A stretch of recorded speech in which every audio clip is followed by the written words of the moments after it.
The Central African Republic, 15 shocking revelations. In the depths of Africa lies a nation where reality defies imagination. Here's something that will blow your mind. Beneath its capital city, there's a magnetic anomaly so powerful that airplane compasses reportedly spin in reverse when flying overhead. Court systems employ live chickens as lie detectors. Nearly half the country literally vanished from international maps. And perhaps most controversially, the government legally recognizes and prosecutes witchcraft as a legitimate criminal offense. Welcome to the Central African Republic, where ancient traditions collide with modern chaos, where immense mineral wealth coexists with devastating poverty, and where the line between myth and reality blurs in ways you never imagined possible. Number 15. The nation that disappeared. Imagine living in the 21st century, in an era where satellite technology can identify individual vehicles crossing remote desert highways, yet entire regions housing tens of thousands of people simply cease to exist on official maps. This isn't science fiction, it's the reality that unfolded in the Central African Republic between 2013 and 2015. During the brutal civil conflict, approximately 40% of this nation's territory was erased from United Nations records. The predominantly Muslim Seleka forces controlled the northern and northeastern territories, while Christian anti-Balaka militias dominated the south. The internationally recognized government found itself confined to portions of the capital, Bangui, while vast swaths of the country transformed into what international observers labeled white zones.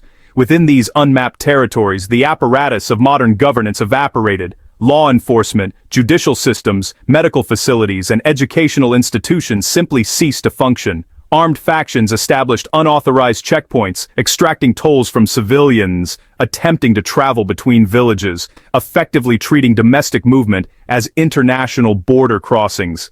Constitutional law gave way to arbitrary rule enforced through intimidation and violence. These ungoverned spaces quickly became magnets for illicit operations. Diamond extraction from the Haute-Koto region saw roughly half of all production passing through rebel-controlled channels before reaching luxury markets in Paris and London. Ivory, poaching and illegal timber harvesting flourished, with contraband moving through clandestine routes into Sudan and Cameroon. The international community found itself utterly powerless. In 2014, the Minskaye peacekeeping mission publicly acknowledged that over 40% of the nation's territory remained beyond their operational reach. Their cartographic materials designated extensive areas as red zones, regions deemed too dangerous for even armed UN personnel to enter. Number 14.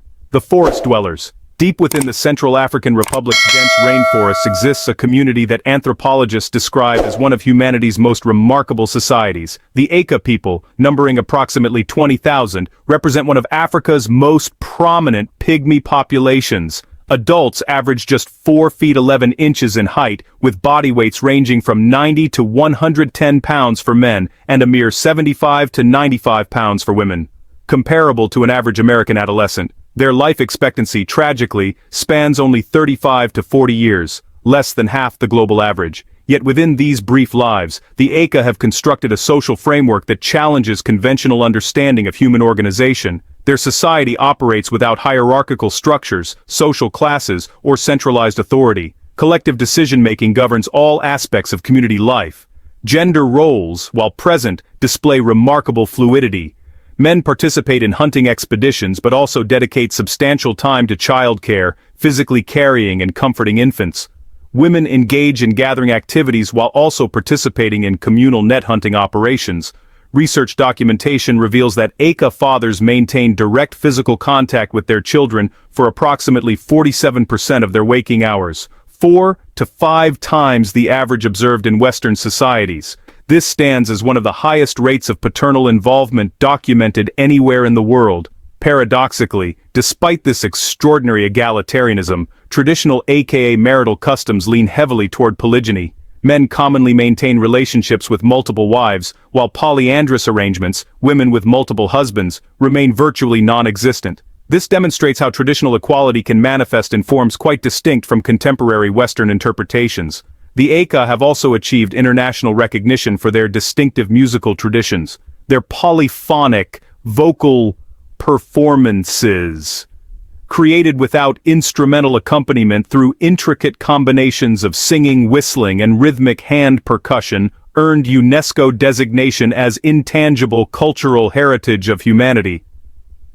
Their architectural practices reflect remarkable adaptability. Using only materials harvested from the surrounding forest, Aka communities can construct temporary shelters within hours, enabling entire settlements to relocate swiftly when local food resources become depleted. Number 13. The Marriage Declaration System. In Western nations, polygamy typically exists in legal gray areas or faces outright prohibition. In the Central African Republic, however, multiple spouse marriages represent not just accepted practice but institutionalized custom, formally recognized within the national legal framework. Central African marriage legislation permits men to enter unions with up to 4 wives simultaneously. However, the system contains a crucial mechanism. At the initial wedding ceremony, the groom must formally declare his chosen marital structure, either strict monogamy or potential polygamy.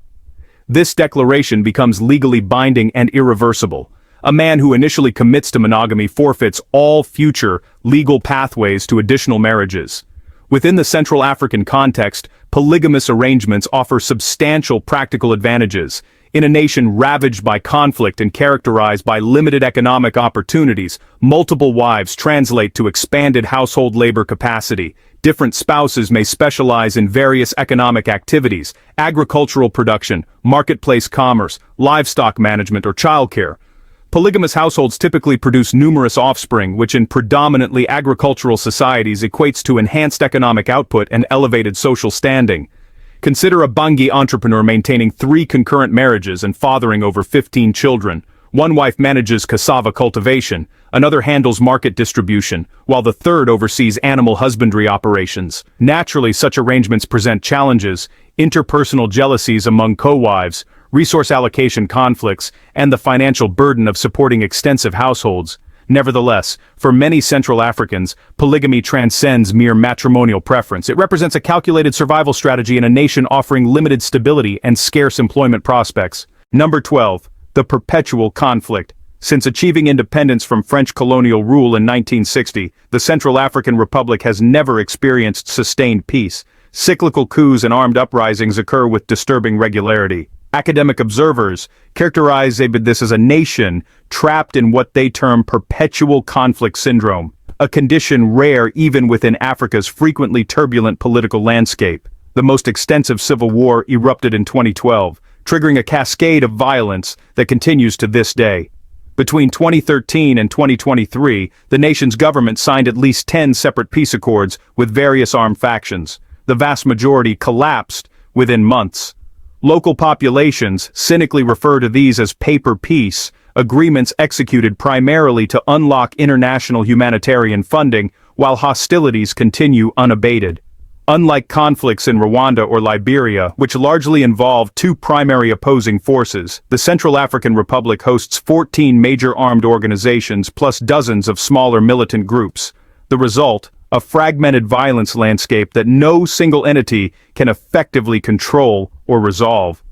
Contemporary life in both Bangui and rural territories presents a grim tableau. Displacement camps overflow with refugees inhabiting makeshift structures. Nutrition often consists of watery grain porridge. Malnourished children, their faces etched with exhaustion, their clothing reduced to rags, commonly engage in street begging, while distant gunfire punctuates daily existence. Meanwhile, international media attention remains fixated elsewhere, devoted to political controversies and celebrity scandals, rather than the millions struggling for survival in Central Africa.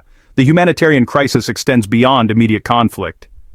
In 2020, United Nations agencies requested over $515 million to combat widespread hunger and provide essential medical services. By mid-year, less than 10% of this funding had materialized. Over 600,000 individuals remained internally displaced, with an additional 600,000 having fled across international borders, rendering the Central African Republic one of the world's most overlooked refugee emergencies. Number 11.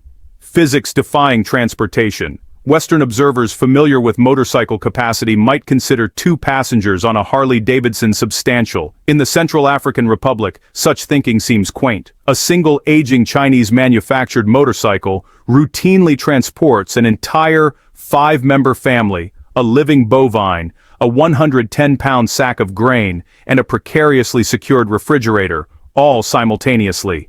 Here, motorcycles transcend their conventional transportation role, serving as minibuses, cargo haulers, and occasionally mobile livestock carriers. This creative adaptation stems directly from the nation's infrastructure challenges. The Central African Republic maintains approximately 12,000 miles of roadway, yet only 3% feature paved surfaces. The remainder consists of red, laterite dirt tracks punctuated by crater-sized potholes. During dry seasons, vehicles and passengers become coated in pervasive red dust, transforming human skin into temporary clay sculptures. Rainy seasons present worse conditions. Roads devolve into expansive mud pools capable of swallowing entire vehicles. Only motorcycles possess sufficient maneuverability to navigate these conditions. Vehicle recovery operations following entrapment require coordinated team efforts involving rope systems and seemingly boundless optimism to extract immobilized automobiles from the viscous mud. Number 10. The groom's trial. In Western cultures, a marriage proposal usually means a man kneeling and offering a diamond engagement ring, but among certain Banda communities in the Central African Republic, the path to marriage is, well, a whole lot more demanding. Prospective grooms are expected to dedicate about 1 month to proving their commitment through tough daily labor. These responsibilities start before dawn and include working in the fields, harvesting cassava and maize, tending to goats and chickens, and even hauling water from wells located miles away from the village. Workdays often stretch well beyond 10 hours under the intense tropical sun. But here's the thing, the physical labor isn't actually the main test. Instead, village elders and the bride's family are watching closely for patience, perseverance, and a willingness to work without complaint. They want to see if the suitor can fit into the social fabric, show proper respect to elders, and take on communal duties with a good attitude. For the groom, this period offers a rare chance to understand his future wife's family, their traditions, and the collective spirit of the community. If he succeeds, he earns a grand wedding celebration filled with festivals, drumming, dancing, and the blessings of the entire village. But if he fails, the wedding could be cancelled, and his reputation might take a lasting hit. Among the Banda, not completing this trial signals a lack of maturity needed for marriage. Number 9. The assembly prohibition. In lots of countries, friends jogging together or playing a casual game of soccer on the street is just part of everyday life, but in the Central African Republic, gatherings like these can actually trigger immediate police intervention and dispersal. Now, this isn't about disliking sports or recreation. Instead, it's a response to a history marked by civil conflict and ongoing instability, where any large public gathering is seen as a potential security risk. Laws and customary practices treat unregistered assemblies, even those for soccer, dancing, or group exercise, as possible sparks for unrest or disguised political protests. There have been incidents in Bangui where what started as a simple street soccer match turned into a violent confrontation, which has led authorities to crack down on all sorts of public gatherings. In big cities, law enforcement has the authority to break up any street assembly that doesn't have an official permit, no matter if it's political, religious, or just for fun. Number 8. The African Stonehenge. About 280 miles west of Bangui, in the quiet town of Bouar, you'll find one of Africa's most intriguing archaeological puzzles. Scattered across the hills and savanna are around 70 clusters of megalithic stones, standing as silent reminders of an ancient civilization. These monuments date back to the Neolithic period, roughly 2,700 to 3,500 years before the Common Era, so over 5,000 years ago. Each stone stands between 5 and 10 feet tall, often towering over people, and some are as big as a single-story building, weighing several tons. They're arranged in circles, lines, and geometric patterns that really bring to mind England's Stonehenge. But unlike its famous counterpart, Bouar's megaliths remain mostly untouched by tourism or modern development. The real mystery is, why did these ancient Central African communities go to such lengths to build these massive structures? Some archaeologists think they were communal burial grounds. Excavations have turned up graves with pottery and stone tools. Others suggest the stones had religious importance, maybe used for solar worship or ceremonies honoring ancestors. In 2006, Bouar's megalithic complex was added to UNESCO's World Heritage tentative list. Yet, while Stonehenge gets over 1.6 million visitors each year, Bouar is still a forgotten wonder, barely known outside academic circles. In Western medical practice, childbirth has evolved into a family-centered event. Husbands maintain a supportive presence in delivery rooms, often participating in symbolic acts like umbilical cord cutting. In the Central African Republic, birthing follows dramatically different protocols. Men face absolute prohibition from birthing areas. Childbirth is conceptualized as a spiritual ceremony rather than merely a medical event. Senior women, designated as soul callers, function as traditional midwives. They employ aromatic smoke from wild basil and eucalyptus leaves, combined with herbal water preparations and traditional chanting, to summon the infant soul into the physical world. Meanwhile, expectant fathers retreat into the forest to light fires and prepare soul soup, a ritual broth crafted from specific leaves, roots, and spring water. When the infant's first cry announces successful birth, the entire village receives notification through the birth drum, a ceremonial instrument reserved exclusively for birth announcements. Different drumming patterns convey specific information. Rapid beats signal a male infant, while slower, softer rhythms announce a female birth. Extended, loud percussion indicates complicated delivery requiring community prayers. In Lobi or Uham communities, the distinctive drum sounds carry for miles, informing distant residents which family has welcomed a new member. Post-birth rituals involve bathing the infant in forest leaf preparations and herbal water to symbolically cleanse the dust of existence. Naming practices prove equally distinctive. Approximately 70% of rural communities maintain the tradition of not immediately naming newborns. Instead, the infant's name derives from dreams experienced by the mother or grandmother in the days following birth. Contemporary Americans might calculate that $10 purchases sufficient salt for an entire year. This holds true in modern times. However, centuries ago in the Central African Republic and broader Sahel region, salt commanded value equivalent to gold. From the 8th through 15th centuries, the golden age of the Ghana, Mali and Songhai empires, salt earned the designation white gold. In landlocked territories like the Central African Republic, where salt deposits proved scarce, this mineral transcended its role as mere seasoning. It provided essential food preservation capabilities, enabling meat and fish storage throughout dry seasons, while supplying vital minerals absent from local diets. Cloth functioned as secondary currency. Textile length served practical purposes for clothing while simultaneously representing status symbols. Substantial cloth ownership indicated wealth and social standing. These dual currency systems facilitated flourishing transcontinental commerce. Camel caravans transported Saharan salt across thousands of miles, exchanging it for gold, ivory, and enslaved people from Central Africa. When French colonial administration arrived in the late 19th century, they introduced modern paper currency and metal coinage, gradually displacing salt and cloth as exchange media. Nevertheless, in numerous isolated rural areas, salt and cloth continued functioning as trade currency well into the 20th century. Even today, the cultural perception of salt as inherently valuable remains deeply embedded in local attitudes regarding commodity worth and wealth accumulation. Beneath this nation's surface lies extraordinary resource wealth: diamonds, gold, uranium, valuable timber species, and unexploited petroleum and hydroelectric potential.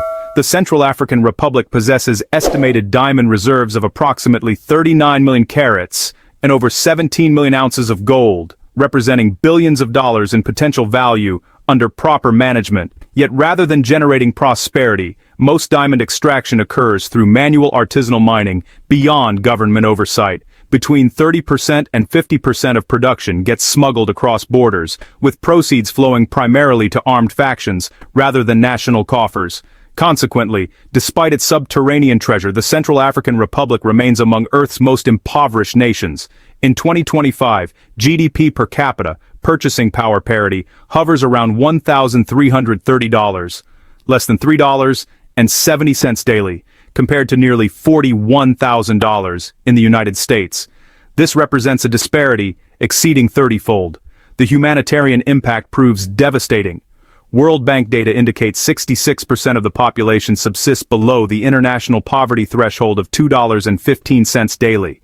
Life expectancy reaches only 55.5 years, the world's lowest figure.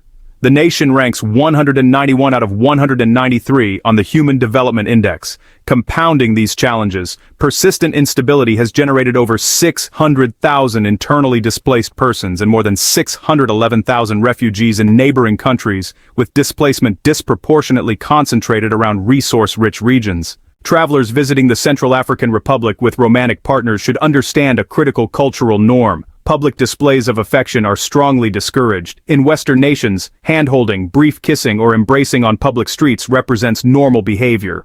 In the Central African Republic, such gestures risk being perceived as inappropriate or offensive.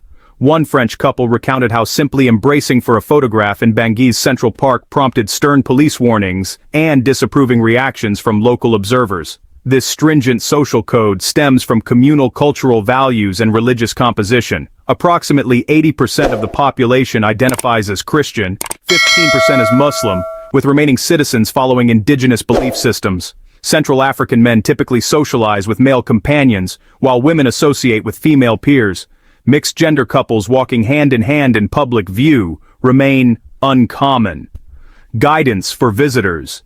Minimize physical affection displays to basic actions like walking side by side. Reserve more intimate gestures for hotel rooms or private spaces. Observe local behavioral norms carefully. Central Africans demonstrate extraordinary hospitality and friendliness, but maintain strict prohibitions against public physical contact. Number 3. The landlocked navy. When people hear the word navy, mental images typically involve nations possessing extensive coastlines, powerful fleets, and busy maritime ports. Surprisingly, the Central African Republic, a landlocked nation positioned in Africa's interior, maintains its own naval force. This apparent contradiction exists because the country borders the Ubangi River, which is a major Congo River tributary flowing along its southern frontier. For the Central African Republic, this river functions as a maritime equivalent, a vital conduit for goods transportation, human movement, and national security maintenance. Consequently, the government established a force designated the 2nd Naval Battalion under Army Command. Candidly speaking, characterizing it as a traditional Navy stretches credibility. The force comprises merely 100 sailors, predominantly former presidential security personnel. Equipment inventory remains modest, approximately 7 small patrol boats operating primarily on the Ubangi River. Their operational mandate doesn't involve submarine engagement or foreign fleet confrontation. Instead, they conduct river patrols and secure inland waterway borders. Interestingly, the Central African Republic isn't unique in this regard. Bolivia in South America, despite being landlocked, maintains a naval force for patrolling Lake Titicaca. Number 2. The underground mystery. Hidden beneath the Central African Republic's capital region lies one of Earth's most perplexing geological mysteries, the Bangui magnetic anomaly. This massive magnetic disturbance extends nearly 340 miles, approximately equivalent to California's length. On NASA's magnetic field maps, it appears as a vivid red scar positioned directly in Africa's heart, mystifying scientists globally. Its rarity proves particularly striking. Only a handful of Earth locations exhibit similar phenomena, including Hudson Bay in Canada and the Vredefort Dome in South Africa, both ancient meteorite impact sites. Some experts theorize a massive meteorite collision occurred here billions of years ago, leaving a magnetic scar embedded deep within Earth's crust. Alternative hypotheses propose evidence of a supermagma event, a colossal iron-rich lava flow that ascended from Earth's core before cooling, creating an enormous magnetic rock layer beneath Bangui. If accurate, this could provide crucial insights into Earth's early geological formation. Curiously, this magnetic zone geographically overlaps with regions containing concentrated diamond, gold, and uranium deposits, resources that have attracted international corporate interest for decades. Local populations, however, maintain their own interpretations. Regional legends describe the Earth's heart beating beneath Bangui, simultaneously blessing the land with fertility while sowing seeds of conflict and ambition. Number 1. The witchcraft laws. In the Central African Republic, witches transcend folklore and Hollywood fiction. They're explicitly addressed within the criminal code. The 2009 legislation stipulates that any individual accused of practicing witchcraft or fraudulently claiming supernatural powers faces 5 to 10 years imprisonment plus fines reaching $2,000, nearly 3 years of average local income. While this may seem peculiar to outside observers, the legislation serves important protective functions. First, it helps prevent mob violence. In numerous villages, mere witchcraft accusations can trigger community outrage or vigilante justice. With legal frameworks in place, accused individuals receive protection through formal judicial systems rather than suffering arbitrary community judgment. Second, this legislation reflects the profound integration between legal structures and spiritual culture. Throughout the Central African Republic, widespread belief holds that illness, crop failures, and even vehicular accidents can result from malevolent magic. State acknowledgement of these beliefs helps prevent societal chaos. A striking detail emerges from recent data. A 2021 survey revealed that nearly 60% of women detained in Bimbo Bangi's capital facility faced witchcraft accusations.